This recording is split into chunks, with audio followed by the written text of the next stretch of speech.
Who did I mention earlier who was close to the midfield? Ademola Lookman jogs back 5 yards, and the ball goes right to him. And Granit Xhaka's there to help. So this looks like a good defensive setup, but Xhaka is about to get roasted. Bayer Leverkusen versus Atalanta Bergamo Calcio in the Europa League Final. What a surprise this was. I don't think anyone saw this coming, but Atalanta come out victorious, and I'm going to show you how they did it. Welcome to Campfire Football. I'm Sebastian North. Let's do this tactical breakdown. Xabi Alonso has gotten his team going all year. They play some beautiful football. Here is them just trying to do what they do very early on in the match. Ball comes in from Palacios into Granit Xhaka. He's able to turn and look forward and plays the ball into Amin Adli. Now, Wirtz, he's clever. He's going to take a little step one way and then go in the other to create a little bit of space for himself. But this is what Bayer Leverkusen love to do. Ball into one, drop it real quick, one touch to a forward-facing midfielder, and then you can either connect or you can go the other way. So Xhaka here brings the ball to the other side. Ball comes into Tapsoba because Stanisic has moved inside. He's the right wing back. This gives Tapsoba a little bit more room to join the attack. And here you see Wirtz streaking through, making a run. He's left-hand behind him. If this ball gets played one touch right there by Tapsoba, Wirtz is in. So this is what Bayer Leverkusen wanted to do. I'll show you another example of that right here. Once again, they're building up. Hincapié with the ball. Goes inside to Ta. It comes out to Tapsoba. Wirtz checking in. Looks over his shoulder. Keeps coming towards the ball. Realizes Jim City's with him. And he pulls and peels off away. Just like Vinny Jr. did against Kim a few weeks ago. Tapsoba is going to cut the ball back. And now Tapsoba sees the run from Wirtz and the space in behind. Big ball over, but what Atalanta also did well was Zappacosta read the situation. Instead of getting stuck here on Grimaldo, he saw what was happening, read the danger, and is able to recover. But that is basically what Bayer Leverkusen wanted to do. Problem with them is they started making mistakes. So I'm going to take you through a few of the errors that Bayer Leverkusen made. And Atalanta were not really trying to create little passages of play and possession. Look how stretched apart they are. There aren't very many easy passes to make, so long ones make a lot of sense. And when you've got a guy like Scamacca, it's also a good idea. This ball's going to get cut out by Jonathan Tah. And as he heads it back to Tapsoba, Tapsoba has options here. What he chooses to do is try and play a left-footed ball, which is his weak foot, into Hincapié here. But he's got two passes in. Palacios and Xhaka are coming inside. He also has enough time to control the ball. Instead, it's a rash, weird volley, and it goes straight into De Ketelaere, who is now able to run. He tries to play the ball into Scamacca. It's read by Hincapié. He has it. But watch the way Atalanta immediately transition. Instead of Zappacosta running back to try and, keep some shape, he runs up and is like, I'm not going to let you go into your midfielder here. Hincapié has pressure from De Ketelaere. He's like, I got to turn back. De Ketelaere recognizes this is a great moment to really get myself in there. Bodies up, gets Hincapié out of the way, and draws a foul. Now, they defended the set piece, but then Xhaka would go and have another really bad turnover immediately after. So these things are starting to happen in quick succession. So Xhaka gets the ball, starts running forward, gets himself over the halfway line. Atalanta have come back and transitioned well. What does he see? Well, he decides to go backwards, but it looks like he didn't see Scamacca, maybe who was behind De Ketelaere, and the ball just goes right to Scamacca. He's able to turn and launch an attack. And here I show you Xabi Alonso's face because he's not going to like this. It's yet another example. This is Bayer Leverkusen trying to do their thing in possession, but Atalanta doing a very good job to recognize the moments and create more turnovers. They play man for man here. Scamacca is going to be the one to press. As the ball goes into Palacios, Koopmeiners is right on his back, so he can't go anywhere. Into Xhaka, who tries to one-touch it to Wirtz. Jim City's right on his back and won't let him go anywhere. This is just what Atalanta were doing. Squeeze and strangle as much as possible. Into Tapsoba. Xhaka did a good job of recycling. He's going to get the ball, but Ederson followed him. So there's just no room. Wirtz gets the ball. He tries to sort of chip it away. Again, they're just constantly retreating. In it goes to Tapsoba, into Palacios, and watch this. Ruggeri, he already sees it. He already reads the ball, the one touch out wide, and he's able to get there before Stanisic. Ball goes out for a throw in here. On that throw in, Ederson would get the ball, drive forward, and get Atalanta a corner kick, which Lookman would take and eventually score from. Lookman takes the corner kick, it gets headed up, second phase of play, Koopmeiners has it, and he's going to look inside to Zappacosta. Now, keep an eye on Palacios right here. He takes a little look behind him, meaning I think he knows where Lookman is. I mean, Lookman did take the corner. Zappacosta comes in. Now you see Lookman coming in the back of your picture at the back post. Zappacosta just whips it across. I mean, he's looking for anyone who's in front of the goal. But watch the way Palacios just stops. And he waits until the last moment to see Lookman coming. And instead of jumping towards the ball, he just freezes. And Lookman is able to get there first and tuck it away. Let's take another look at this as Zappacosta gets the ball. You can see Lookman wide open on the other side. But what's incredible is to watch Palacios and how still he is right here. He does not move an inch.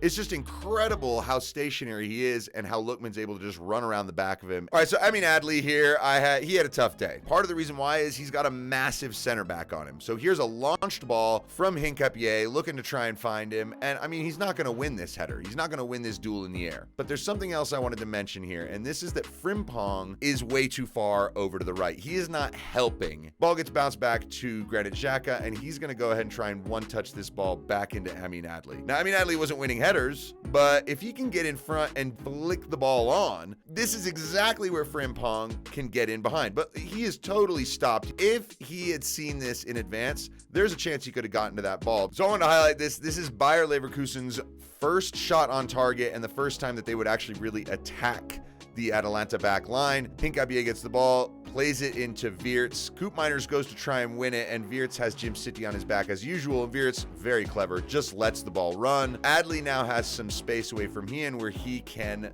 drop the ball into Wirtz. They want to go to the other side. So Stanisic is running in so that he can possibly be the connector. As we showed you, Tapsoba is going to come up the other side here and get involved.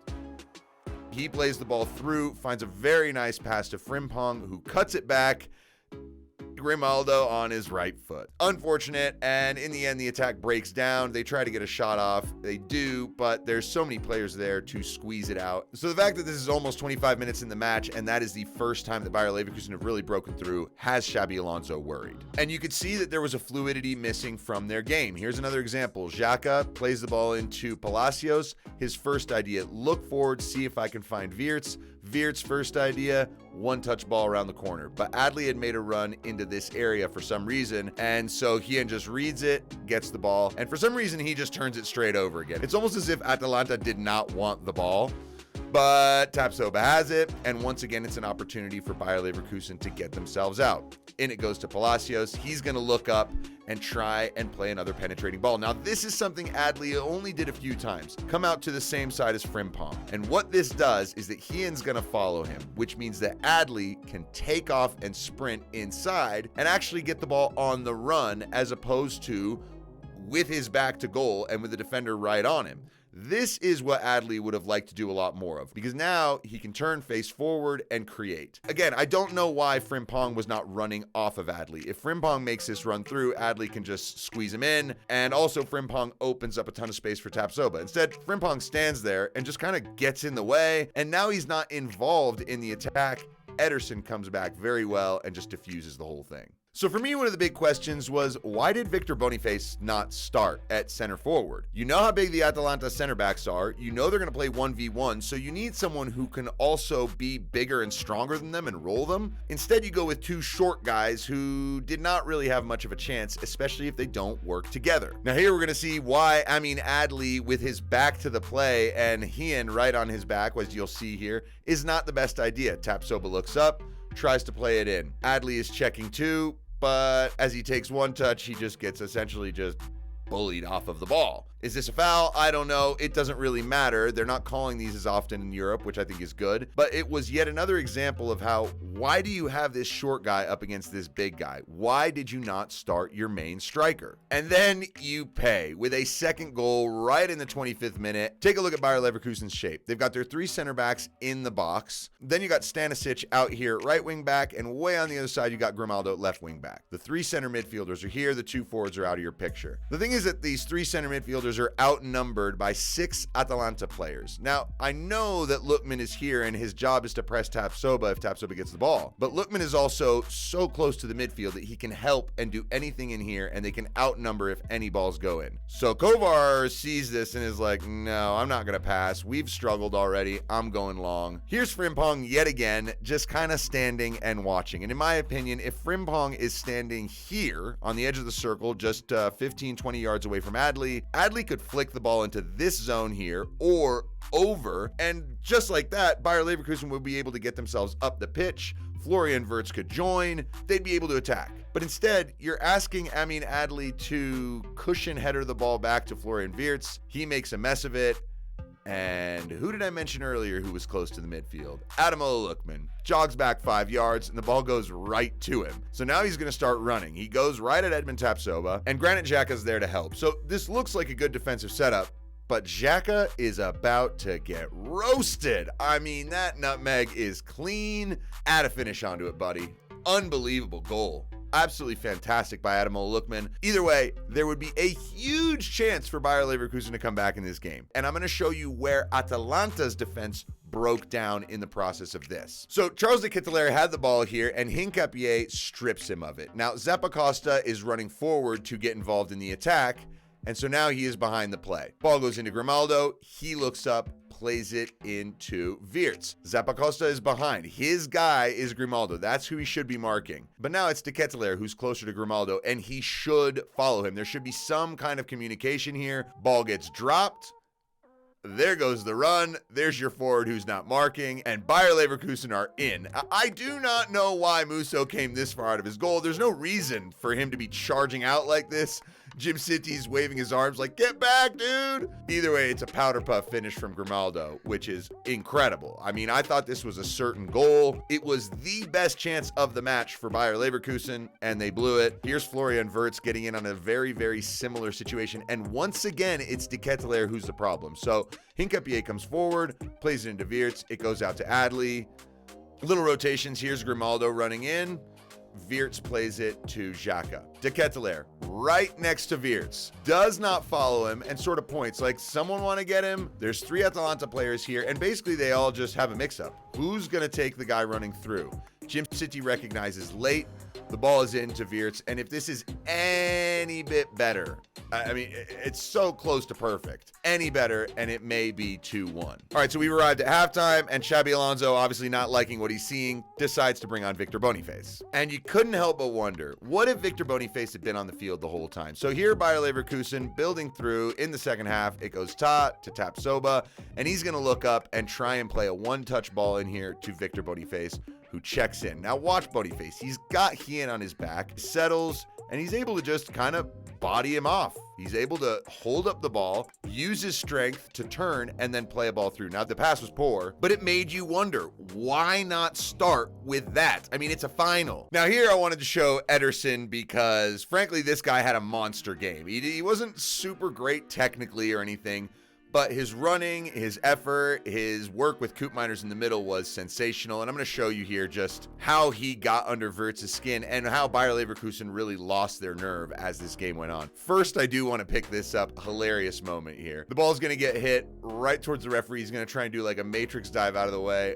Awesome. Always have to show referee bloopers whenever they fall over if you get a good view like that. Anyway, Wirtz gets the ball, starts running, and Ederson is chasing him.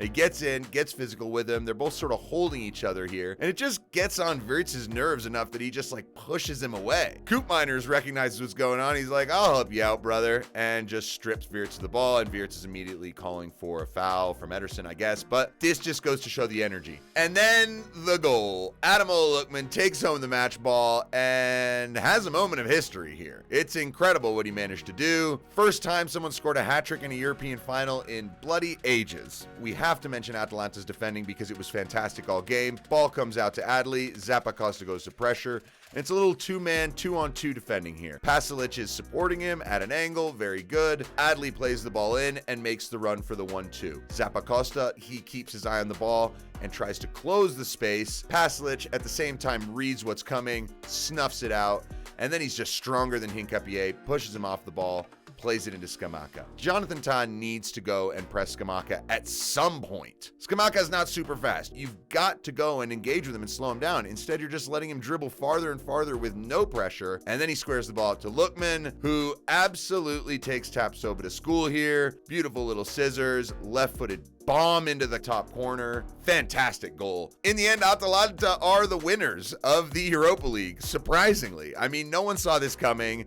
This is their first European trophy, only their second trophy overall since the 1962-63 Coppa Italia. Gianpiero Gasperini, this is his first trophy ever as a manager. He's been in charge of this Atalanta team for 8 years, and 4 years ago, he took them into the Champions League. They go into the quarterfinals, and that is when it was the COVID bubble one in Lisbon, and they played a one-game knockout match against PSG. They end up losing 2-1, but I gotta give a mention to guys who were there. Rafael Toloi, who came on at the end of this game, Hans Hateboer, who also came on, Jim City, Pasalic, and Martin de Roon as well. They were all in that team. And Gasperini has completely rebuilt a brand new side and won a European trophy. It's an incredible achievement from him and an incredible final because it really is not what anyone expected. And I know that a lot of people were pulling for Leverkusen here, but you also have to love the story for Atalanta. It's fantastic. Anyway, I hope you enjoyed this breakdown. Thanks for stopping by. I'm Sebastian North. This is Campfire Football. Take it easy.